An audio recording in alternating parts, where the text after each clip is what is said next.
I'm terrified of waking up at night, not because I can't go back to sleep, but because I know that if I do, he'll be there, watching me. I first saw him a year ago, after going into a musky antique shop in town with my friends. The wrinkled, old woman shopkeeper noticed that I was the fifth wheel, and that my two friends seemed to be picking on me consistently. She pulled me to the side and asked if there were any improvements I was looking to make in my life. Slightly weirded out, I told her of course, and that I hadn't realized I was being so obvious. She went behind the counter and grabbed me this vial of liquid, then told me to put it on my hands. I was definitely suspicious, but she put some on hers first, so I figured why not. It had an odd scent to it, like a strong lavender. Ready to leave, I walked outside and was going to tell my friends about what the lady had done. Turns out, they had forgotten about me altogether and left to the next location.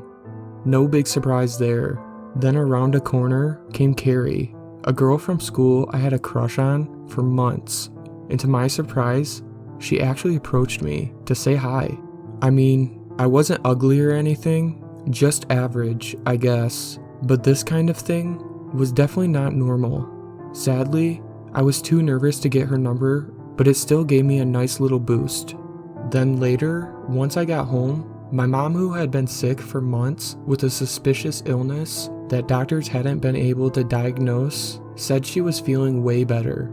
This was amazing, but I still chalked it up to a coincidence. That was until I was lying in bed later and saw that I had a Facebook notification. It was from Carrie.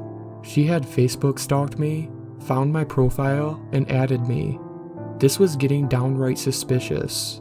After that, her and I started texting, and things were going surprisingly well. I also found out that I had gotten one of the highest grades in the class on one of my math tests, which, I mean, I was terrible at math. So I actually seriously started considering whether this oil was actually doing all of this. I got home later that night, and after taking a shower and going to bed, I sent out a good night text to Carrie. I waited a half hour or so and got no response. Considering we had been exchanging texts like every couple of minutes for the last day, this was weird. Then I sniffed my hand and noticed that the scent was almost completely gone. Frustrated, I laid down and tried to sleep, but then began to hear the sound of my mother's coughing through the walls. Let's just say, I didn't sleep much that night. The next day I noticed that Carrie still hadn't responded. That was it. I couldn't explain why this was happening, but I definitely had to figure out how to get more of that oil. So I showed up later that day at the shop and looked for the owner. She was in the back organizing shelves, and I approached her. I asked her if I could possibly purchase some of that oil she had given me the other day. It works well, doesn't it? She said with a grin. She then went on to tell me that it had been given to her by her deceased husband, who was an archaeologist, and she was unsure of what it was or even where it came from. So she told me that she could give me a little bit more, but only to be used sparingly. Otherwise, they'll take notice, she said with a sort of nervous grin, not really understanding what she was talking about and not really caring. I agreed. She put a single drop on my hand, and I rubbed it in thoroughly. Upon smelling it, I immediately felt a sense of calm come over me. It seemed my mind had already associated good things with that smell. I told her about what had happened with my mom and how the oil was literally changing my life. Then she said she wanted to show me something and walked to the back of the store, but she left the vial sitting on the table, and the temptation to take it flared up inside me. It was just too easy. I started hearing her walking back from the storage area and impulsively grabbed the vial off the counter, then ran out the store with it, totally expecting her to come out after me. I turned back to see the store. However, she never came out. I didn't even have to really run.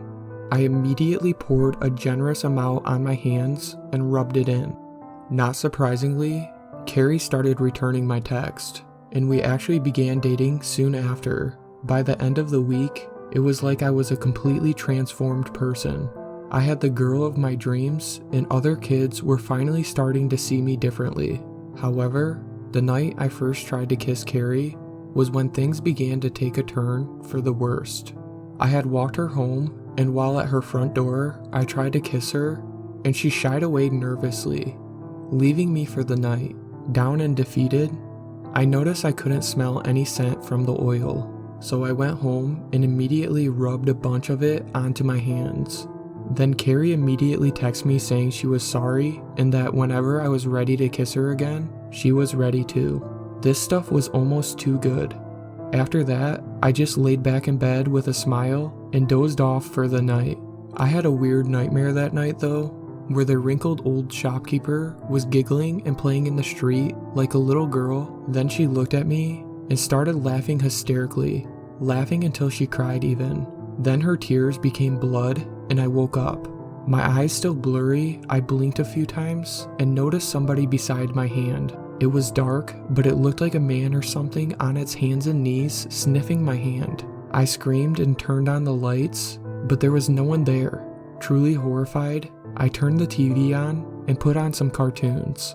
I figured I must have not been fully awake yet and somehow imagined it. Later that day I went to school and everything was pretty much normal. I was still pretty shaken up though. Carrie started texting me again and I was excited to see her later that day. Once the school bell rang, I bolted out to my bike to ride straight to her house.